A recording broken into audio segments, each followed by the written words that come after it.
반갑습니다. 감성 책방의 이병찬입니다. 오늘은 이평 지음에 모든 사람에게 사랑받을 필요는 없다를 낭독해 드리고자 해요. 솔직한 마음으로는 모든 사람에게 사랑받고 싶지 않나요? 저는 정말 모든 사람에게 사랑받고 싶었습니다. 하지만 돌아보니 터무니없는 욕심이었고 또 불가능한 일이었어요. 예전에 그런 마음으로 인간관계를 맺다 보니까요. 저 스스로를 너무 힘들게 하더라고요. 자꾸 저를 낮추게 되고 관계가 조금이라도 틀어질 것 같으면 엄청 불안했거든요. 그래서 오히려 인간관계가 더 나빠지는 그런 아이러니한 상황을 맞닥뜨려야 했습니다. 요즘은 모든 사람을 만족시킬 수 없다라는 진리가 많이 퍼져 있는 것 같아요. 머리로는 알고 있는 거죠. 그런데 여러분들, 막상 현실에서는 그 당연한 진리를 잘 적용하고 계신가요? 저는 잘 안 되더라고요. 아직도 인간관계에서 상처를 받은 경우가 좀 있습니다. 그래서 이 책을 읽어봤는데요. 책에는 정말 건강한 인간관계를 맺게 해주는 좋은 내용들이 담겨 있습니다. 네. 저의 낭독으로 많은 분들이 건강한 인간관계를 맺고 또 그로 인해 더욱 편안한 삶을 사는데 조금이나마 도움이 되었으면 좋겠네요. 모든 분이 도움이 되었으면 하는 마음은 내려놓겠습니다. 그럼 어떤 마음가짐으로 어떻게 실천을 해야 모든 사람에게 사랑받을 필요 없음을 깨닫게 되는지 알아가 보도록 하겠습니다. 낭독 시작해 볼게요.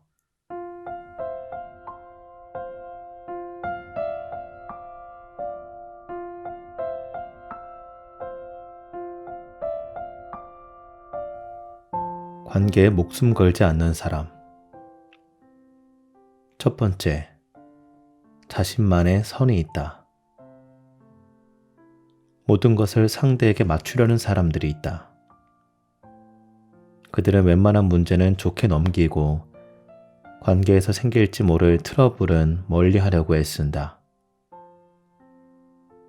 주장보다는 양보를, 이득보다는 희생을 선택한다. 하지만 이들에게도 숨은 선이 있다. 아무리 참아도 상황이 그대로일 때, 용납할 수 없는 수준에 도달했을 때, 그 누구보다 냉정해진다. 일말의 망설임 없이 정리부터 단행한다. 평소에 감정 소모를 피할 뿐 분노가 표출된 건 아니기에 어쩌면 당연한 결과다. 두 번째, 배려 없는 사람을 혐오한다. 관계에 맺고 끊음을 잘하는 사람들은 우리 사이에 이 정도는 애교 아니야? 장난도 못 쳐? 분위기 깨지게 왜 그래?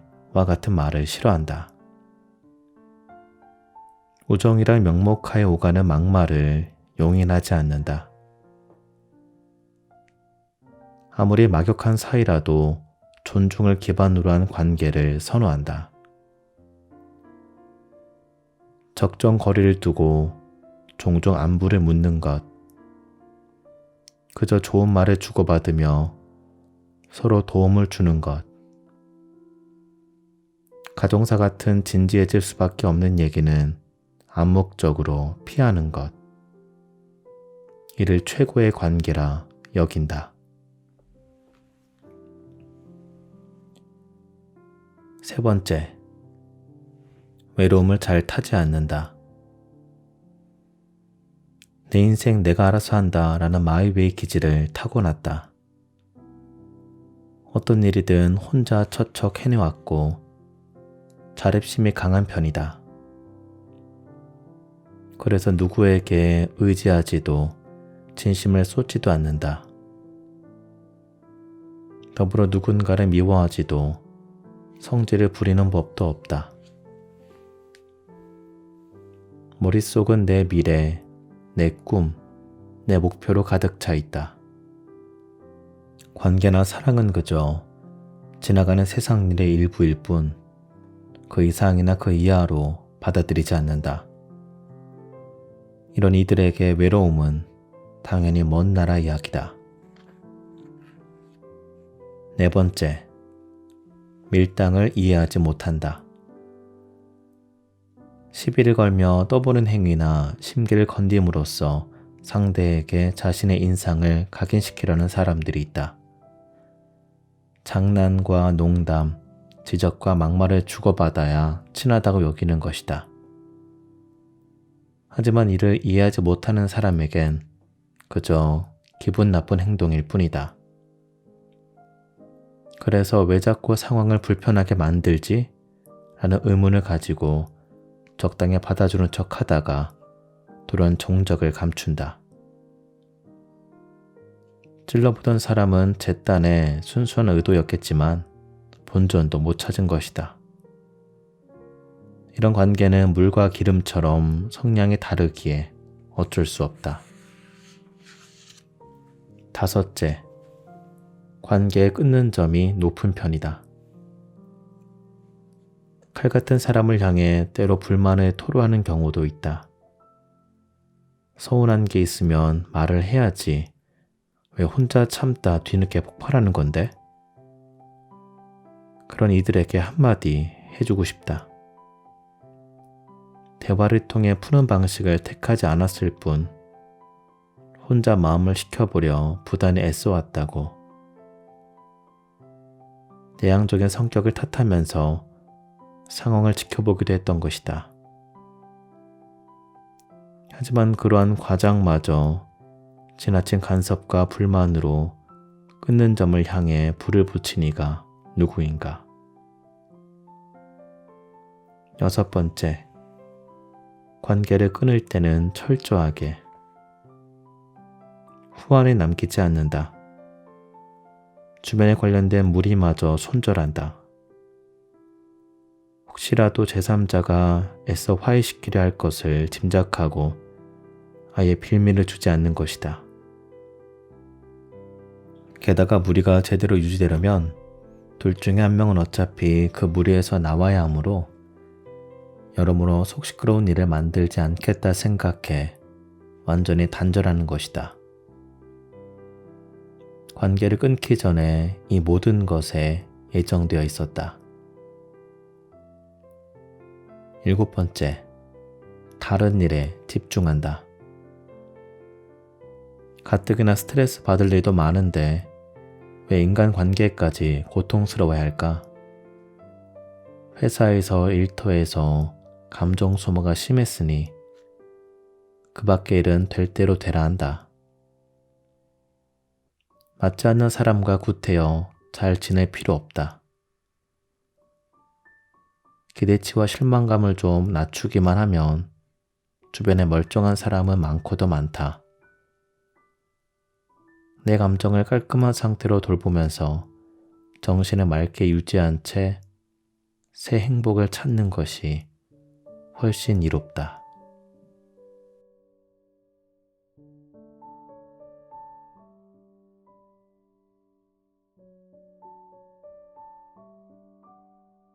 관계에서 이것만 지켜도 기본은 한다. 첫 번째, 약속을 이중으로 잡지 않는다. 일종 조율이 불가피하다면 두 약속을 한 번에 해결하는 것이 비난받을 만한 일은 아니다. 혹은 약속 상대끼리 아는 사이라면 문제될 것 없다. 더 여럿이 어울리는 것이 좋을 수도 있고 그런 자리에서 이외의 인맥이 생길 수도 있다. 하지만 약속 구성원 중 초면이 불편한 사람이 있고 그 사람 입장을 전혀 고려하지 않았다면 그 사람은 불쾌할 수 있다. 단둘이 기니 할 말이 있는데 분위기를 파악하지 못하는 경우라면 더더욱 그렇다. 한두 번은 넘어갈 수 있지만 습관적으로 약속을 겹쳐 잡으면 그런 사람과는 다시는 만나고 싶지 않다. 두 번째, 필요할 때만 연락하지 않는다. 평소에 안부를 절대 주고받지 않던 사람에게서 잘 지내? 라고 연락이 온다. 어디서 근황을 들었는지 내 신변의 변화에 축하나 위로의 인사를 건네기까지 한다. 이럴 때 이어질 만한 말은 너 이 물건 살래? 인 확률이 높다. 그 밖에 종교 권유, 결혼식, 장례식 등 여러 가지 목적을 띤 인사로 정말 순수하게 안부를 묻는 경우는 드물다. 필요해서 건넨 명목상 안부 인사인 것. 오랜만에 연락해줘서 달갑게 받고 싶지만 꼭 이용당하는 기분이 들어서 솔직히 말하면 연락하지 말라 하고 싶다. 필요할 때만 찾는 것이 평생 결코 필요하지 않는 사람이라는 의미로 느껴지기 때문이다. 세 번째, 서로 감정 쓰레기통 취급하지 않는다. 좋은 소식이 있으면 자랑 삼아 수다를 떨고 나쁜 소식이 있으면 이 말 저 말하며 징징대는 것. 물론 내 소식을 주변에 가까운 이들에게 알리고 상대 소식도 전해 들으며 대화를 나누는 것은 당연히 좋은 일이다. 그런데 유독 본인이 자랑할 일이 있거나 힘들 때 연락해 본인 이야기만 계속 늘어놓는 사람이 있다. 혹은 나 자신이 그런 사람일 수도 있다. 그건 내가 감정 쓰레기통 역할을 맡고 있거나 누군가를 감정 쓰레기통 삼는 일 뿐이다. 좋은 소식은 알아서 퍼지도록 내버려 두고 나쁜 소식은 혼자 해결이 가능하다면 그렇게 하는 것이 좋다. 스스로의 감정은 기본적으로 스스로 해결하자. 네 번째, 무리한 부탁을 하지 않는다. 본인이 하기 싫은 일은 다른 사람도 하기 싫은 법. 어떤 일이 고역이라면 그 일은 다른 사람에게도 버거운 일일 게 분명하다. 그런데도 떠넘기고 싶다는 건 남에게 피해를 끼치면서까지 목적을 이루려는 의도다. 관계가 끊어지는 한이 있어도 내 이기심부터 챙기고 싶은 것이다. 개인적인 이득이나 편의에 눈이 멀어 타인에게 폐를 끼치지 말자. 이것은 나아가 관계까지 망치는 일이다.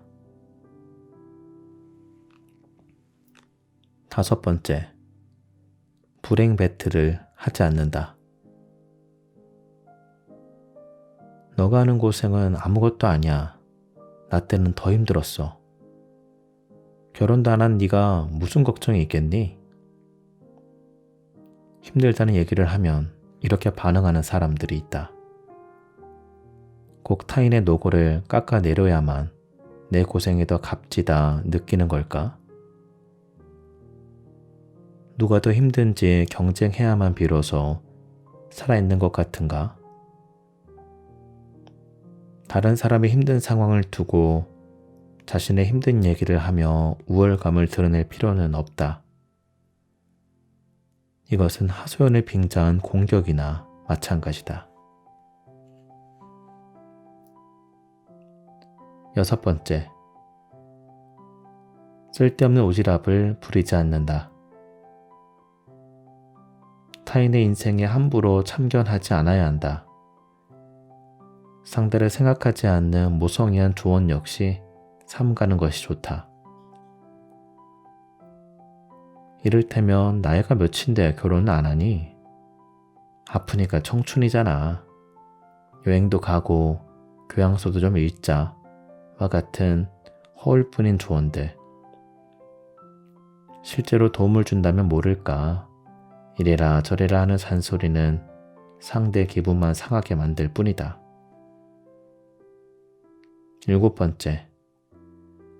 내 얘기만 늘어놓거나 상대의 말을 끊지 않는다.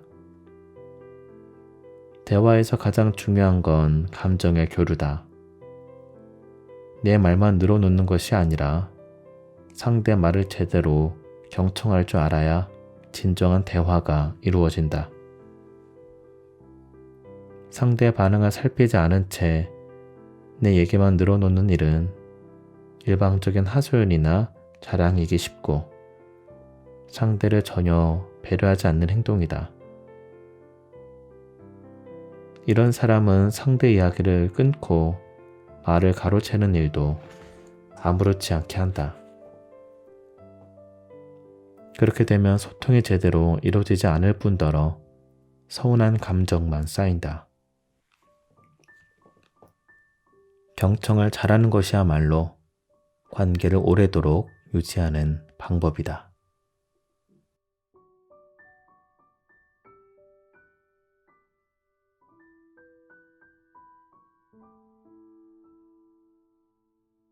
나를 지키려면 잘 거절하라. 돈 문제로 지인과 연을 끊은 적이 있다. 이유는 단 하나.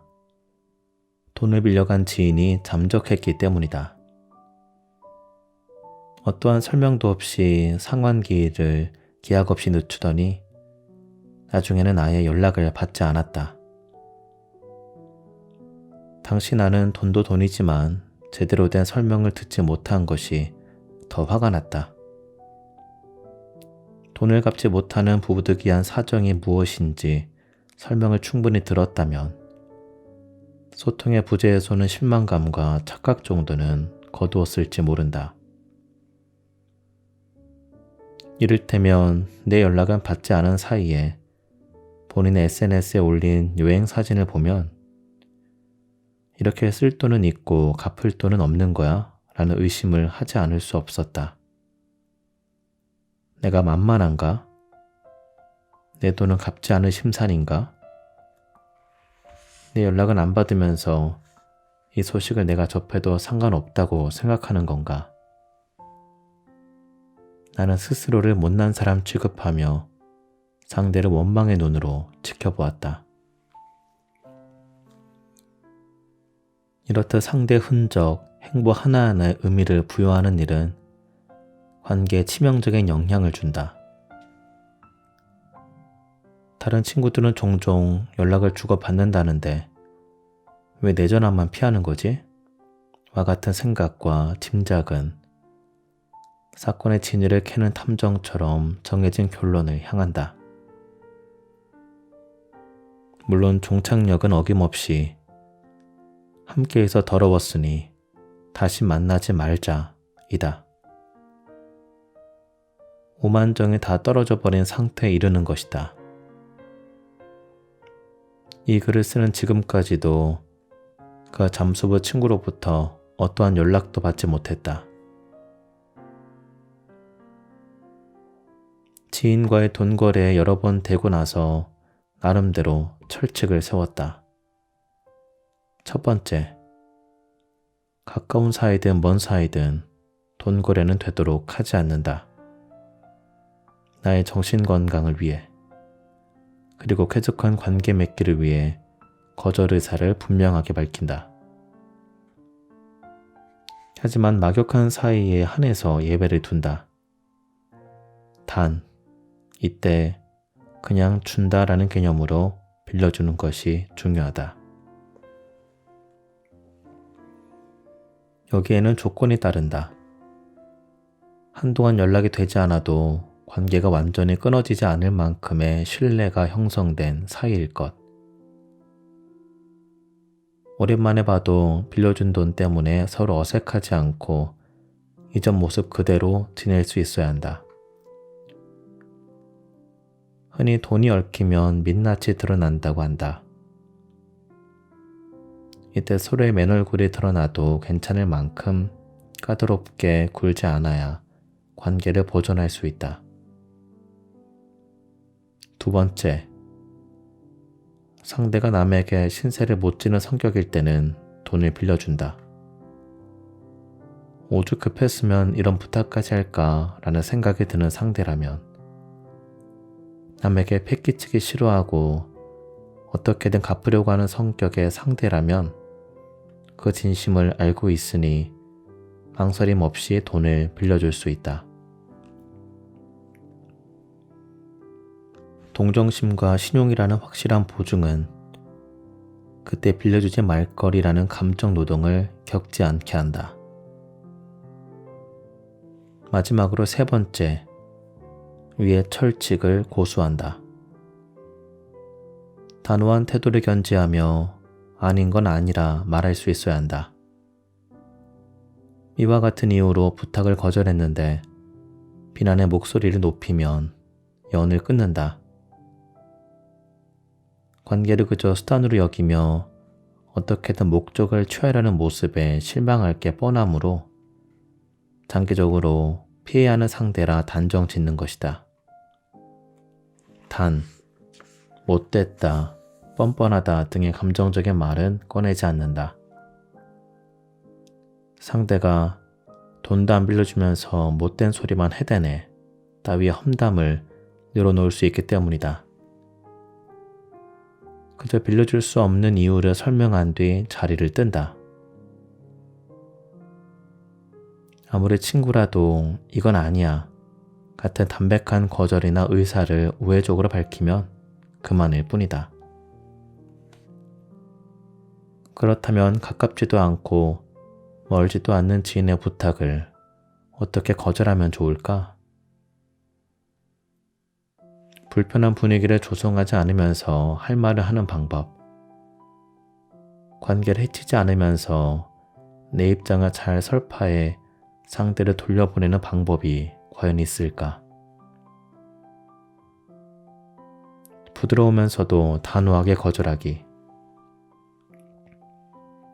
미스터 선샤인이라는 드라마에서 나온 대사처럼 상냥한 말과 커다란 채찍으로 상대를 돌려세우는 방법은 무엇이 있을까? 먼저 확답을 주기 전 시간을 갖는 것이다. 상대가 돈을 빌려달라고 하면 이건 나 혼자 결정할 일이 아니라 조금만 생각해 볼게 같은 말로 운을 뗀다. 물론 고지곳대로 고민해 보라는 뜻은 아니다. 상대 부탁이 다른 사람에게 가도록 일종의 공사 중 팻말을 세우라는 것이다. 너의 부탁을 들어줄 의향은 없으나 너의 감정을 상하게 할 의도는 더더욱 없어 라는 의사를 전달하는 행위인 것이다. 대놓고 거절하기가 어렵다면 메시지를 읽지 않음으로써 대화를 회피하는 방법도 있다. 일이 바빠 메시지나 전화 온 것을 늦게 확인했다는 핑계를 대는 것도 서로 감정이 상하지 않는 방법으로 나쁘지 않다. 관계의 친밀도에 따라 부탁을 들어줄지 말지 고민해 보는 것도 중요하다. 계산적으로 비칠 수 있겠지만 친한 사이가 아니라 알고 지내기만 한 관계라면 크게 고민하지 말고 단번에 거절하자. 혹은 나를 싫어하게 된다거나 배신감을 느끼지 않을까 하는 생각은 순전히 노파심에 불과하니 안심해도 된다. 토끼가 여러 굴에 파듯 곤경에 처한 사람은 보통 다수에게 구조 요청을 보내기 마련이다. 그러니 내가 곤란하다면 내 입장만 챙겨도 아무 문제 없다. 상대가 돈이 필요하다고 해서 반드시 내 돈을 꼬야 일이 해결되는 것도 아니기 때문이다. 그런데도 계속 부탁이 온다면 다음과 같은 방법을 써보자. 적은 액수를 빌려주는 것이다. 나도 여유가 없는데 너가 어렵다고 하니 어쩔 수 없지. 10만 원 정도는 노력해 볼게. 이때 더는 어려워. 월급쟁이 처지 알잖아. 같은 말로 더 이상의 금액은 용납하지 않겠다는 의사를 밝힌다. 물론 생색내는 듯한 태도는 피해야 한다. 최소한의 도리는 했다는 명분과 성가심으로부터 해방되기 위한 행동이라는 점은 잊지 말자. 이 정도 방법을 제시했으면 누구든 완곡히 거절할 수 있을 것이다. 싫다, 아니다, 어렵다 등 거절의 말을 당당히 외치지 못하면 만만한 사람의 표상이 되기 십상이다. 쉬운 부탁이 어려운 부탁으로 이어지고 서로 믿지 못하는 인간관계가 형성될 수 있다. 내 인생은 내가 지켜야 한다. 나를 지키기 위해 잘 거절하자.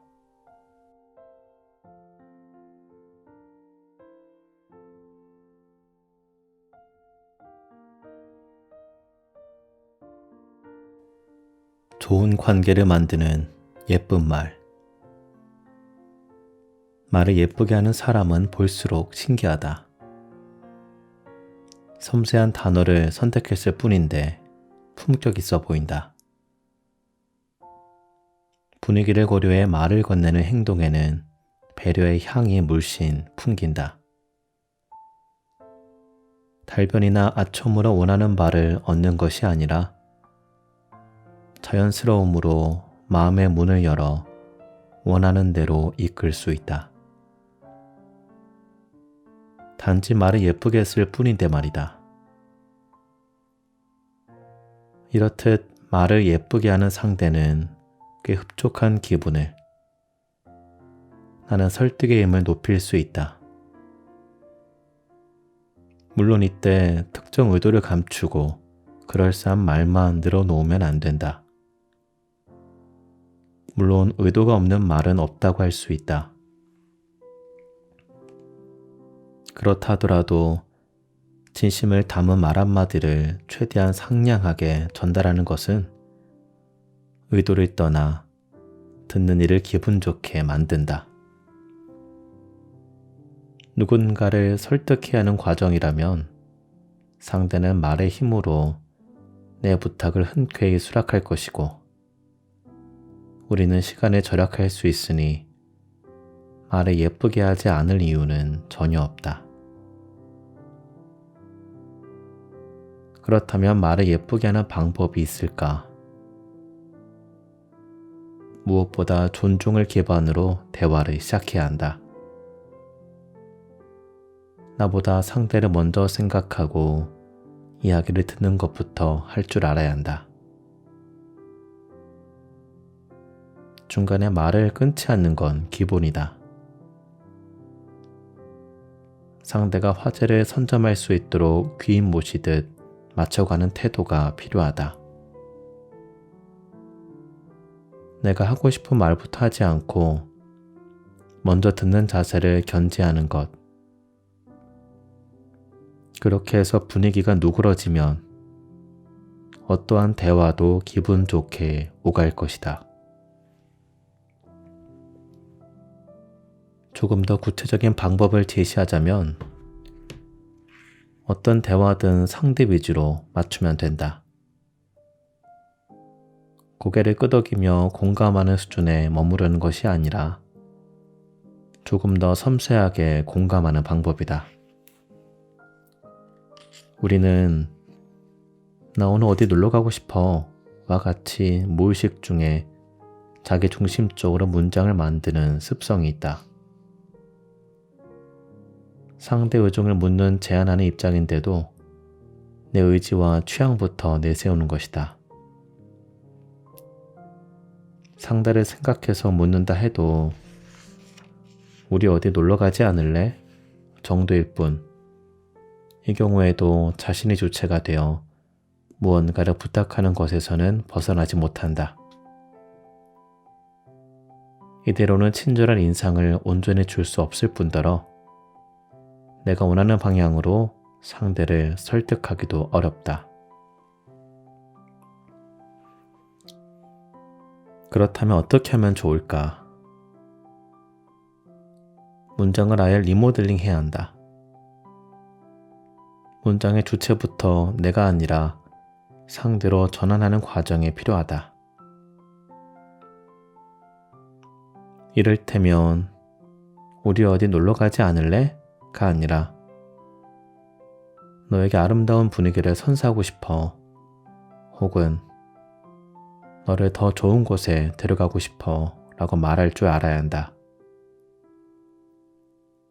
다른 예시로 무언가 제안하는 대화라면 함께 일을 추진해 봅시다가 아닌 당신이 이 프로젝트에 참여해주면 좋은 결과가 있을 것 같습니다.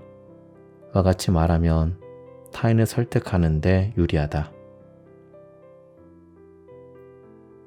문장의 주체를 상대로 맞이하는 일. 별거 아닌 듯해도 매우 중요하다.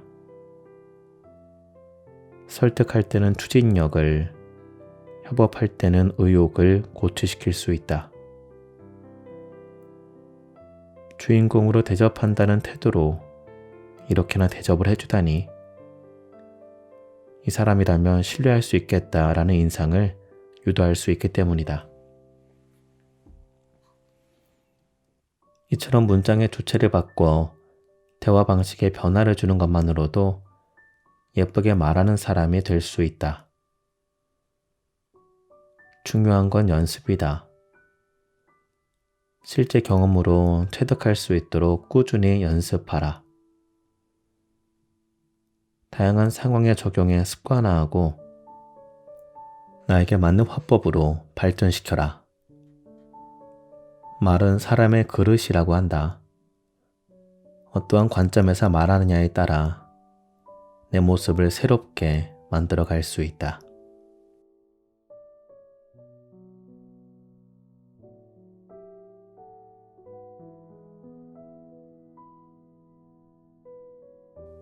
내가 잘 사는 것이 진짜 복수. 중국의 사상가 노자가 한 말이라며 세간에 떠도는 이야기가 있다. 누가 너를 모욕하더라도 안갚음하려 들지 마라. 너가 싫어하는 사람에게 복수하려고 전전긍긍하지 말고 강가에 앉아 떨어지는 꽃잎을 보고 햇살을 맞으며 신선 노름을 하고 있으면 알아서 적의 몰락 소식을 접할 수 있을 것이다. 틀린 말 하나 없이 이 구절에는 세상 이치가 들어가 있다. 나에게 해를 끼친 사람에게 복수하는 방법과 상대가 끼친 해로움 때문에 황폐해진 내 인생을 복구하는 법. 복수의 감정과 시간을 낭비하지 말고 내 인생을 충실히 살아갈 것. 위 글에 함축된 의미를 풀어보면 다음과 같다. 첫 번째, 미움은 고독을 낳는다. 복수심은 누군가를 미워하는 감정의 일종이다. 그리고 누군가를 미워하는 감정은 그 힘이 강력해 미움의 주체에게 피해를 준다. 미운 상대에게 저주를 퍼부으며 눈에는 눈, 이에는 이 방식으로 똑같이 대하면 그 책임을 면할 수 없고 또 다른 미움을 불러올 뿐이다. 물론 감정을 사귀고 괜찮은 척 살아가선 안 된다는 말도 맞다. 내 마음을 솔직하게 들여다보고 다른 방식으로 컨트롤할 줄 알아야 한다.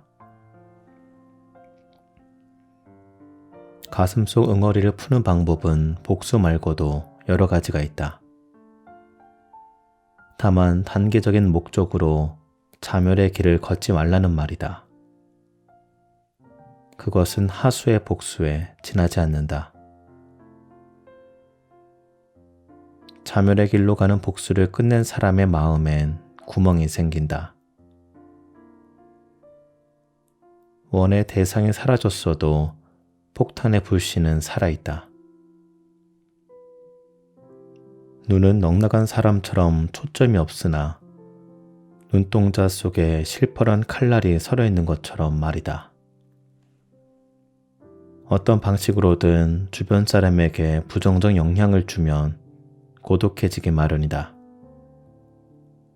혹은 복수의 대상과 똑같은 사람이 되어 스스로를 망치고 만다. 당한 만큼 되돌려주자라는 일념이 삶을 지배한다면 종국에는 나락이다. 삶을 지탱하는 요소가 내가 아니라 타인을 향한 미움이기에 나의 내면은 갈수록 피폐해지고 스스로의 삶에 집중하기 어려워진다. 다시 말해 상대를 증오하는 마음은 곧 나 자신을 절벽으로 내몰거나 혹은 동굴 속에 가두는 일이다. 두 번째, 진정한 고수는 나에게 집중한다. 그렇다면 진정한 고수의 복수는 무엇일까? 그것은 바로 내 인생을 한층 더 높은 수준으로 끌어올리는 것이다. 과거에 얽매이지 않고 내일신의 평안을 위해 인생을 설계하는 것이다. 어떻게 하면 더 행복하게 살 수 있을까를 고민하자. 나를 고갈시키지 않는 삶의 이유를 살아가는 에너지원으로 삼아야 한다. 평상심을 유지해야만 좋은 감정을 발산할 수 있는 것과 마찬가지다. 과거에 어떻든 현재를 기점으로 가까운 미래까지 좋은 마음이 생겨나는데 집중해야 한다. 그러한 과정에서 과거의 문제는 점차 잊히고 결국 인생은 내 앞에 해결책에 가까운 길을 제시할 것이다. 상황이 어떻든 나는 내 인생에 무엇보다 중요해. 나에게 먹여 살려야 할 내가 있어 라는 마음가짐을 연상하면 이해할 수 있을 것이다. 울분 토해내기, 복수심을 동기부여로 치환, 내 인생의 집중이라는 과정을 충실하게 이행했다면 외부의 반응은 저절로 얻게 된다.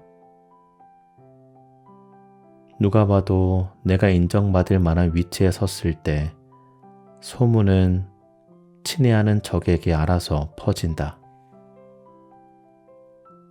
상대는 생각하면 생각할수록 배알이 꼴려 몸부림칠 것이다. 충혈된 눈으로 염탐하면서 초라한 본인 인생과 끊임없이 비교할 것이다. 그러다 불 속에 뛰어든 불나방처럼 절망의 절벽 아래로 사라지고 말 것이다. 자기의 발등을 자기가 찍은 셈이고 자기 인생을 자기가 망친 셈이다.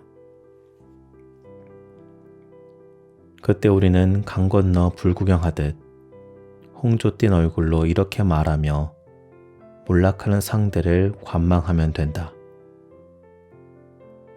인생사 세옹지마라고 세상 일은 아무도 모르는구나. 세 번째, 내 미래를 향해 달려가라. 변하지 않는 진리가 한 가지 있다. 남의 눈에 피눈물 흘리게 한 사람은 반드시 본인 눈에도 피눈물을 흘린다는 사실. 못된 인성으로 세상을 업신여긴 업보라 해야 하나? 태어난 김에 살다가 담당 카운터를 만나버린 걸까? 세상은 의외로 공정한 측면이 있다. 다만 피해자는 눈치 못 채는 선에서 당사자 입장에서 최악인 벌을 받게 된다. 구태여 손에 때를 붙이지 않고서 내 인생의 향방만을 예측하면 된다. 유태인이자 정신과 의사인 빅터 프랭클은 죽음의 수용소에서라는 저서에서 이렇게 말한다. 자극과 반응 사이에는 공간이 있다. 그 공간에는 우리의 반응을 선택할 자유와 힘이 있다.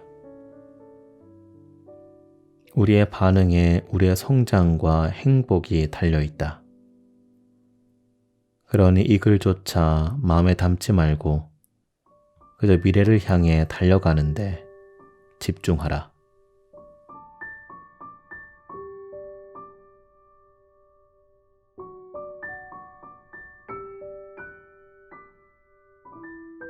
네, 이평지음의 모든 사람에게 사랑받을 필요는 없다 일부분을 낭독해 드렸습니다. 사람과의 관계를 잘 만들어가는 사람들의 특징은 아이러니하게도 타인이 아닌 자기 자신에게 더욱 집중을 하고 있다는 점입니다. 타인에게 잘 보이려고 하는 것이 아닌 스스로가 더 나은 사람이 되기 위해 노력하는 것이죠. 그러한 노력 덕분에 그런 분들은 여유로움은 물론 자신만의 확실한 기준을 가지고 있습니다. 더 나아가 상대에 대한 기본적인 예의가 장착되어 있죠. 반면에 무례한 사람은 단번에 끊어내는 단호함 또한 가지고 있습니다. 이러한 품격 있는 사람이라면 당연히 주변에 좋은 사람들이 알아서 찾아오지 않을까요? 세상 모든 사람에게 사랑받을 수 없으며 그럴 필요도 없다. 저도 앞으로 이 당연한 진리를 더욱 가슴 깊숙이 담아 더욱 당당한 모습으로 건강한 인간관계를 쌓아가야겠습니다. 여러분들도 이를 통해 더욱 건강하고 행복한 삶을 영유하시길 바라겠습니다. 네, 그럼 여기서 감성책방 마무리하도록 할게요. 끝까지 들어오셔서 진심으로 감사드립니다. 여러분들 잘 자요.